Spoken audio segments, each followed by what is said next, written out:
Good morning दोस्तों, मैं अन्नपूर्णा व्यास कला संस्कृति की क्लास में आप सभी का पुनः स्वागत करती हूँ।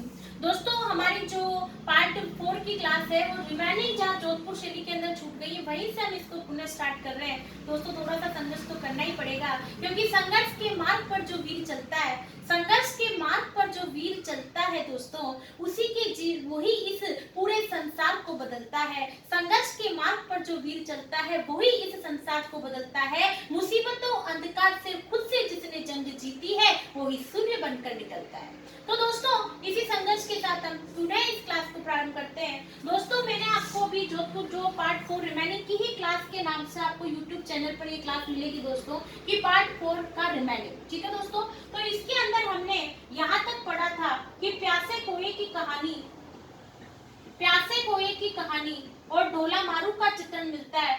प्यासे कोए की कहानी का चित्रण और ढोला मारू का चित्रण मिलता है दोस्तों। यहाँ पर प्यासे कोए की कहानी, ढोला मारू की कहानी का चित्रण मिलता है।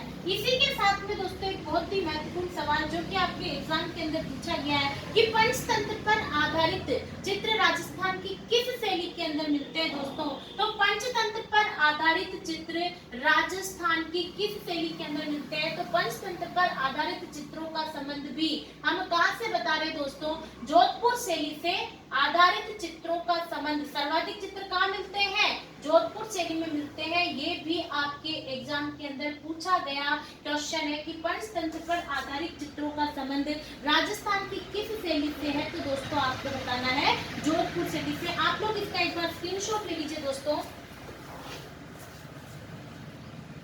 आगे चलते हैं दोस्तों, तो जोधपुर शैली के पंचतंत्र पर आधारित चित्रों के साथ में इसके बाद देखेंगे हम जोधपुर शैली के प्रमुख चित्रकार। इसके ऊपर भी बहुत सारे सवाल एग्जाम के अंदर पूछे जाते हैं दोस्तों कि जोधपुर शैली के प्रमुख चित्रकार कौन हैं। तो प्रमुख चित्रकारों के अंदर आपको ध्यान रखने हैं शिवदास भाटी, शिवदास भाटी, अमरदास भाटी, शिवदास भाटी, अमरदास भाटी, किशनदास भाटी, अमरदास भाटी, किशनदास भाटी, किशनदास भाटी, रतनदास भाटी, रतनदास भाटी, नारायण दास भाटी।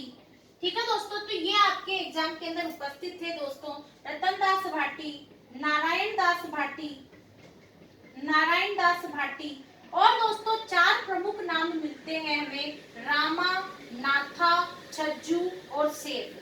रामा, नाथा, छज्जू व सेठ, इनका संबंध भी दोस्तों हमारे जोधपुर शैली से बताया जाता है। दोस्तों हमें चित्रकारों के नाम अच्छे से याद होने चाहिए। मेवाड़ शैली के अंदर जिस तरीके से हमने याद किया, कमल चंद्र, हीरानंद, साहिब दीन, उमरा, जीवा, कृपाराम और मनोहर, इसके ऊपर मैंने बहुत अच्छे तरीके से आपको याद कराए थे। जिस तरीके से नाथद्वारा शैली के अंदर भगवान के नाम से संबंधित चित्रकार है, घीसीराम, कुबीराम, चतुर्भुज, भगवान, तो ये सारे भगवान के नाम कंकुबाई और इलायची देवी कहाँ से संबंध रखती है, नाथद्वारा शैली से। दोस्तों नासिरुद्दीन का संबंध मैंने आप लोगों का चावंड शैली से बताया है और नरूरुद्दीन का संबंध मैंने कलीला दमन के चित्रांकन से बताया है। तो उसी तरीके से जहां पर भी दास और भाटी, दास और भाटी जिस शैली, जिन चित्रकारों के नाम के आगे आपको मिलते हैं, आपको क्या बताना है, जोधपुर शैली से। उसके अलावा ये चार नाम आपको याद रखने दोस्तों, रामा, नाथा, छज्जू और सेठ, ये है चारों ही नाम एग्जाम के अंदर पूछे गए हैं।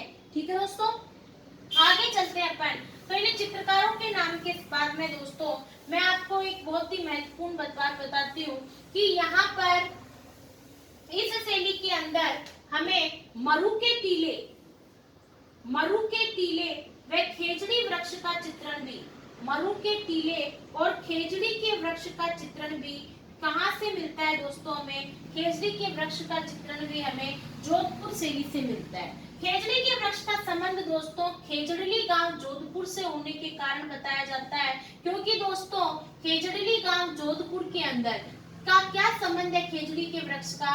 तो दोस्तों आप लोगों को ध्यान होगा, मैं हिस्ट्री में भी बताती हूँ कि 1730 ईस्वी के अंदर मारवाड़ के शासक अभय सिंह ने खेजड़ी के वृक्षों की कटाई के आदेश दिए थे दोस्तों। और जब उन वृक्षों को काट लिया गया था तो वहां पर उन वृक्षों की रक्षा के लिए अमृता देवी बिश्नोई ने ने अपने प्राणों का बलिदान दे दिया था, उनके साथ साथ 343 लोग इस हत्याकांड के अंदर मारे गए थे। और अमृतादेवी बिश्नोई वे इन 343 लोगों के इस बलिदान को याद रखने के लिए दोस्तों भाद्रपद शुक्ल दशमी के दिन, भाद्रपद शुक्ल दशमी के दिन विश्व का एकमात्र वृक्ष मेला जो है यहाँ पर खेजड़ीली गांव जोधपुर के अंदर बढ़ता है। ये भी आपके एग्जाम के अंदर सवाल पूछा जाता है। और एक बार पूछा गया था दोस्तों कि खेजड़ीली गांव का संबंध राजस्थान में कहाँ से है, या खेजड़ी के वृक्षों की कटाई का संबंध कहाँ से है, तो कहाँ से बताया गया दोस्तों, जोधपुर शैली से बताया गया। तो दोस्तों आपको ये पूरा तरीके से याद रखना है, इनके ऊपर भी एग्जाम में सवाल आते हैं। एक बार आप स्क्रीनशॉट ले लीजिए दोस्तों इसका। आगे चलते हैं दोस्तों, तो इसी के साथ अब हम देखेंगे जोधपुर शैली के पुरुष आकृति। जोधपुर शैली के अंदर जो हमें चित्र मिलते हैं, उनके अंदर हमें पुरुषों के चित्र किस तरीके से मिलते हैं दोस्तों, तो पुरुष आकृति में हम देखेंगे पुरुष आकृति। पुरुषों की आकृति किस तरीके से बनी हुई है, ये चीज हमें देखनी है दोस्तों। तो जोधपुर शैली के अंदर जो पुरुषों की आकृति है वो है लंबा कद, घनी दाढ़ी मूछे, लंबा कद, घनी दाढ़ी मूछे, लंबा कद, घनी दाढ़ी मूछे, खिड़कीदार व छज्जेदार पगड़ी, खिड़कीदार व छज्जेदार पगड़ी, खिड़कीदार व छज्जेदार पगड़ी, मोतियों की माला, मोतियों की माला, व हाथ में माला, व पीठ पर ढाल, पीठ पर ढाल। ये जो है ये एक वीर पुरुष की निशानी है। और मारवाड़ के अंदर जो पुरुषों के चित्र बनाए गए दोस्तों, उनके अंदर पुरुषों के लंबा तो कद दिखाया गया है, घनी दाढ़ी मूछें दिखाई गई है, खिड़की और छज्जेदार पगड़ी सिर के ऊपर लगाई हुई दिखाई गई है, और मोतियों की माला और पीठ के ऊपर ढाल इसकी दिखाई गई है। आगे देखते दोस्तों हम महिला आकृति।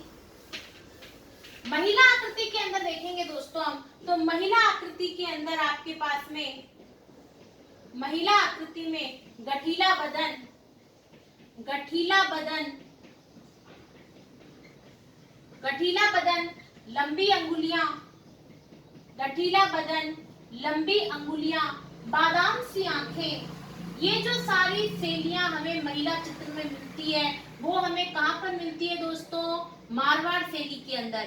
बादाम सी आंखें मिलती है दोस्तों। और इसी के अंदर आप लिख सकते हैं दोस्तों यहाँ पर ठेठ राजस्थानी वेशभूषा, ठेठ राजस्थानी वेशभूषा और लंबे बाल, ठेठ राजस्थानी वेशभूषा और लंबे बाल हमें राजस्थान की किस शैली के अंदर मिलते हैं दोस्तों, जोधपुर शैली के अंदर हमें ऐसे चित्रों की जानकारी मिलती है, लंबे बाल। ठीक है दोस्तों, तो ये सारी जानकारी हमें कहाँ से मिलती है दोस्तों, जोधपुर शैली में। और बाकी तो विशेषताओं की चर्चा तो मैं कर ही चुकी हूँ आप लोगों से कि किस तरीके से यहाँ पर हमें वृक्ष मिलता है, आम, पशु मिलता है, ऊंट, पक्षी मिलता है, कौवा और चील, और रंग मारवाड़ शैली का मिलता है हमें पीला। तो ये होती है दोस्तों हमारे जोधपुर शैली। ठीक है दोस्तों, जोधपुर शैली को अच्छे से पढ़ना है हमें, क्योंकि चित्रकारों के नाम भी एग्जाम में पूछे जाते हैं। पाली के विठल दास चंपावत वीर जी से संबंधित क्वेश्चन भी पूछा गया है दोस्तों। पंचतंत्र पर आधारित चित्रों का क्वेश्चन भी पूछा गया है, और चित्रकारों के नाम रामानाथा, छज्जू और सेठ का नाम भी एग्जाम के अंदर पूछा गया है। यानी जोधपुर शैली अपने आप में बहुत ही महत्वपूर्ण है दोस्तों, और इनके ऊपर संबंधित एग्जाम में सवाल भी पूछे जाते हैं। ठीक है दोस्तों, आगे लिखेंगे दोस्तों हम मारवाड़ स्कूल के अंदर ही अगली शैली पढ़ेंगे दोस्तों हम बीकानेर शैली। मारवाड़ स्कूल के अंदर ही हम अगली शैली पढ़ेंगे दोस्तों बीकानेर शैली। ठीक है दोस्तों, तो बीकानेर शैली को पढ़ने से पहले आप लोग एक बार हेडिंग डाल लीजिए, बीकानेर शैली। बीकानेर शैली का जो प्रारंभिक काल जाना जाता दोस्तों वो महाराजा रायसिंह से माना जाता है। बीकानेर शैली का प्रारंभिक काल जो माना जाता है, ये प्रारंभिक काल माना जाता है महाराजा रायसिंह के शासनकाल से। महाराजा जो रायसिंह है, महाराजा रायसिंह के शासनकाल से ही इनका इस बीकानेर शैली का प्रारंभिक काल माना जाता है। और रायसिंह का जो शासनकाल बताया जाता है वो इनका शासनकाल हम देखते हैं 1574 से लेकर 1612 ईस्वी जो शासनकाल है वो महाराजा रायसिंह का शासनकाल बताया जाता है।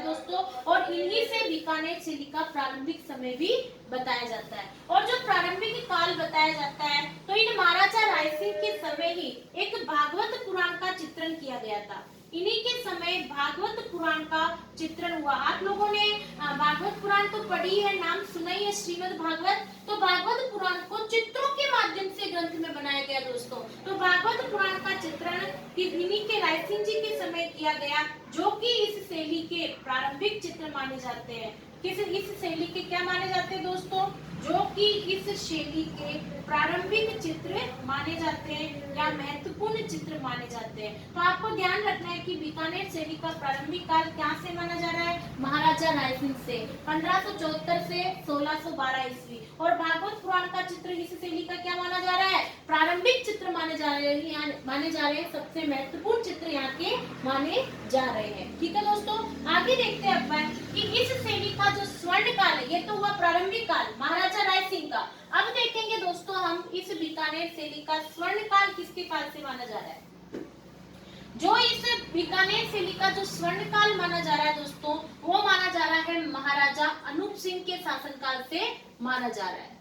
महाराजा अनूप सिंह के शासनकाल से यह स्वर्णकाल माना जा रहा है, जिनका शासनकाल बताया जाता है 1669 ईस्वी से लेकर इनका शासनकाल 98 ईस्वी तक हम लिखते हैं। 1669 ईस्वी से 1698 ईस्वी तक महाराजा अनूप सिंह का शासनकाल बताया जाता है। और ये जो महाराजा अनूप सिंह ने, आप लोगों को पता हो तो, एक अनूप महल का निर्माण भी करवाया था। जब हम बीकानेर दुर्ग पढ़ते हैं तो इसके अंदर बहुत ही सुंदर अनूप महल बनवाया गया दोस्तों, जूनागढ़ दुर्ग बीकानेर के अंदर। तो महाराजा अनूप सिंह का शासनकाल इस शैली का स्वर्णकाल माना जा रहा है। और दोस्तों इसी शैली के अंदर हमें उस्ता कला और मथेरन कला का संबंध भी, यानी उस्ता कला और मथेरन कला के चित्र भी, ये हम हस्तकलाओं के अंदर भी पढ़ेंगे, इनके प्रमुख कलाकारों के नाम भी लिखेंगे। लेकिन यहाँ पर हम इतनी जानकारी लिखेंगे कि उस्ता कला और मथेरन कला का संबंध भी कहाँ से है दोस्तों?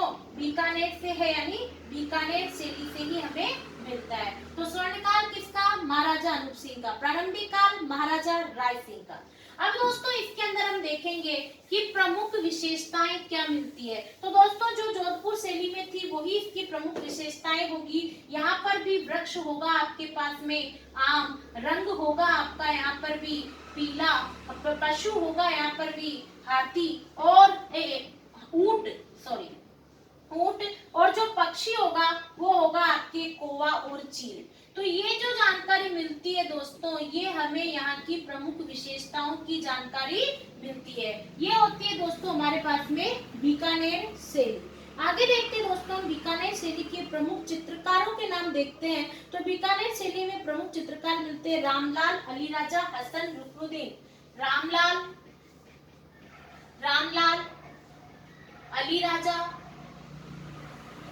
हसन, रुकनुद्दीन, ये जो सभी दिन है ठीक है। तो ये सारे शहजादा, ये दोस्तों अभी आपके जो फूड ऑफिसर आपके एग्जाम हुआ था फूड असिस्टेंट का, उसके अंदर ये एग्जाम में क्वेश्चन पूछा गया था दोस्तों, और उसमें बहुत सारे चित्रकारों के नाम उपस्थित थे। सिर्फ और सिर्फ एक रुकनुद्दीन से हमें पहचान में आता है कि ये सारे ही चित्रकार का संबंध कहाँ से है? बीकानेर शैली से। तो जिसमें हमें नए नाम और मिलते हैं शहजादा का। ठीक है दोस्तों, तो ये होती है यहाँ पर हमारे पास में प्रमुख चित्रकारों की जानकारी। अब देखते हैं दोस्तों हम पुरुष आकृति और महिला आकृति। तो बीकानेर शैली के अंदर जो हमें पुरुष आकृति की जानकारी मिलती है दोस्तों, पुरुष आकृति के अंदर लिखेंगे हम, पुरुष आकृति में मैंने काफी स्पेस दे रखा है दोस्तों, मैं बोर्ड के आगे से हट जाती हूँ ताकि आप लोग आराम से नोट कर सके। तो पुरुष आकृति में लिखेंगे आप पीठ पर ढाल व हाथ में भाला, पीठ पर ढाल व हाथ में भाला, यह हमें पुरुष आकृति की जानकारी देता है। पीठ पर ढाल और हाथ में भाला। और जो महिला आकृति है दोस्तों, महिला आकृति के अंदर देखेंगे आप, महिला आकृति के अंदर देखेंगे दोस्तों हम लोग कि हमारे पास में महिला आकृति में सूचना मिलती है मृगनयनी। जो महिलाओं के चित्र बनाए गए हैं वो मृगनयनी है, बड़ी आंखें हैं, मृगनयनी, बड़ी आंखें, और मोतियों के आभूषण किस शैली के अंदर पहने जा रहे हैं? मोतियों की माला तो हमने जोधपुर शैली में पुरुषों को पहनाई है। और मोतियों के जो आभूषण हैं वो कौन पहना रहा है दोस्तों? बीकानेर शैली की महिलाएं पहन रही है। तो मोतियों के आभूषण। तो ये सारी जानकारी दोस्तों हमें कहाँ की मिलती है? बीकानेर शैली की। तो ये दो शैलियां आपके सामने उपस्थित है, जोधपुर शैली और बीकानेर शैली। कल दोस्तों हम चर्चा करेंगे हमारी अगली क्लास के अंदर किशनगढ़ शैली के बारे में, जो कि भारत का लघु आश्चर्य कहलाने वाली शैली है और जिसके ऊपर बहुत ही अच्छे अच्छे सवाल आपकी परीक्षा में उपस्थित होते हैं दोस्तों। तो मैं उम्मीद करती हूँ आपको समझ में आया होगा। मेरे पार्ट 4 के दोनों ही वीडियो को देखें दोस्तों। टेक्निकल मिस्टेक की वजह से पार्ट 4 को 2 पार्ट्स में डिवाइड कर दिया गया है। पार्ट 4 रिमेनिंग के नाम से ही आपको पार्ट 4 का ये वीडियो मिलेगा, जिसमें जोधपुर शैली और बीकानेर शैली दोनों उपस्थित है। मेरे इस वीडियो को ज्यादा से ज्यादा शेयर करें और ज्यादा से ज्यादा लाइक करें दोस्तों। तो तब तक अपना ध्यान रखें और सुरक्षित रहें। जय हिंद, जय भारत।